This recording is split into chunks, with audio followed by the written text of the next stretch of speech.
Hi, I'm Caspar Lant. I'm an adjunct instructor at the physics department at New York University, and I'm a current Fulbright scholar at National Taiwan University this year.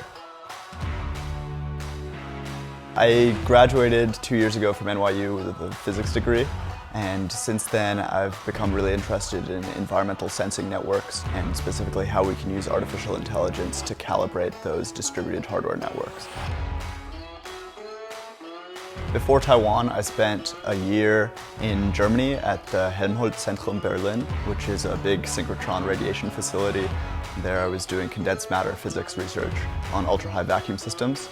And following that, I spent one summer at Oak Ridge National Laboratory in Tennessee doing similar research. So today I'd like to introduce a bit more about my research here and take you around my life in Taiwan.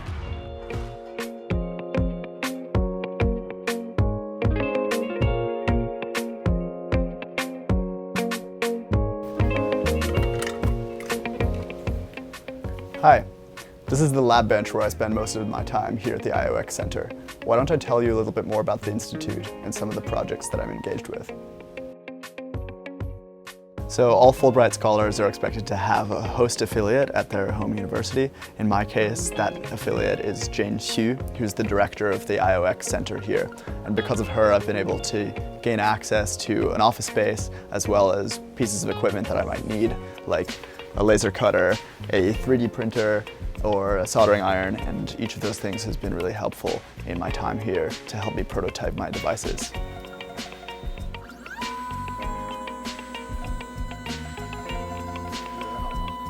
One of the main things that attracted me to IOX Center in the first place was its interdisciplinary slant. It was initially founded as a way to bridge the gap between academia and industry, which is something I find really interesting, as most of my projects have direct practical applications. Beyond that, it's given me a place to collaborate with other academics here with both similar and disparate interests from my own. And so, for example, I helped one master's student evaluate helpful meme expressions, and another one I acted as a guinea pig for their furniture assembly project in which the pieces of furniture had registration on them to help people who have vision disabilities assemble them themselves. So currently I'm mainly engaged in a remote sensing project in which I build small distributed sensor networks and then use machine learning to calibrate those sensors. And then beyond that, I'm also working with a professor, Dennis Shasha at NYU, to design and develop a flexible, foldable floodgate system, which can rise to a flood level as it rises. And our hope is that that sort of foldable floodgate, which we call snail gate, will supplant the heavy concrete, visually obtrusive barriers that you see around public parks and floodwaters, for example, here in Taipei.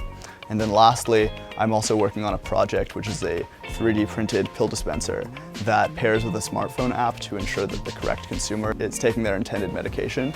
And our hope is that through that process we'll curb both opioid addiction and diversion. Now that we've had a chance to learn a bit about what I do here in the lab and my research projects, why don't we take a walk outside and explore the city of Taipei. In addition to my research efforts, I've also spent a lot of time exploring the island of Taiwan in my free time. For example, I did a solo trip 2 months ago around the island, a Huandao, on my bike. That was an incredible experience. I got to taste all the local flair in each city, which has its regional specialties. And beyond that, I've spent a lot of time hiking in the mountains that surround Taipei. One of my favorite things about this city is that it has these tendrils of mountains that come in that not only prevent excessive urban growth and prevent Taipei from becoming a flat pancake, but it also means that the closest mountain to you is usually no more than 15 minutes away. And so sometimes when I'm feeling sort of unproductive at work and I just need to get my blood flowing, I'll just run up the mountain really quickly and run back down and get the blood going to my head and then go back into the office. There's no way I could have done that in any of the other cities that I've ever lived in. Like many countries in Asia, Taiwan has a super vibrant food scene, and beyond being really, really tasty, it's also affordable. The city is exploding with opportunities to eat. So I eat out almost 100% of the time. And that has enabled me to make local connections with people in my neighborhood and also try new dishes every day. So now I have my favorite spots.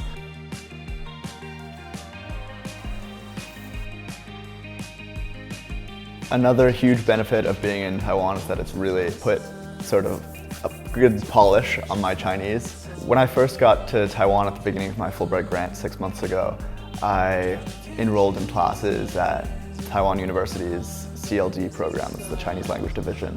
It was an intensive course, so 15 hours a week, 3 hours a day.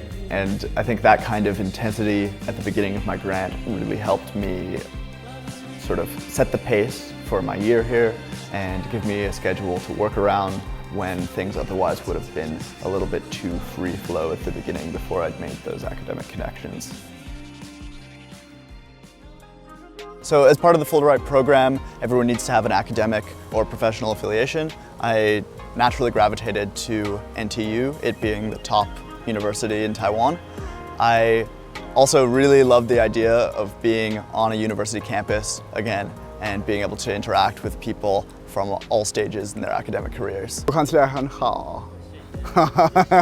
Being on a big campus like this gives you all kinds of possibilities as to people you can interact with and facilities that you can utilize. I love spending time on NTU's campus. I come here almost every day, whether or not I necessarily have to. So to give you an idea of the kinds of interactions that you might have on campus, for example, a few months ago when I was studying at CLD, a freshman came up to me and asked if I could give a presentation in their English class. And so the next day I was able to have a conversation with her whole class about what life was like in the US, and they asked me things about my favorite basketball players. And it was great to feel that I was contributing to their education and also learning about what education is like in Taiwan. One fantastic aspect about being here has been the way that the general public treats science as an important endeavor. I think the average person in Taiwan understands how critical science and technology is to the health of this nation's economy and its security as well.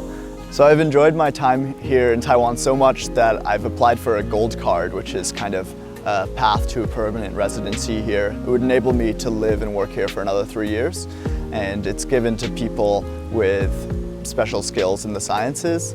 So I hope I get it and I'm able to return here after my studies and my Fulbright. Thank you so much for watching. I hope you got a chance to learn a bit more about me and my research, as well as what National Taiwan University has going on and what it has to offer.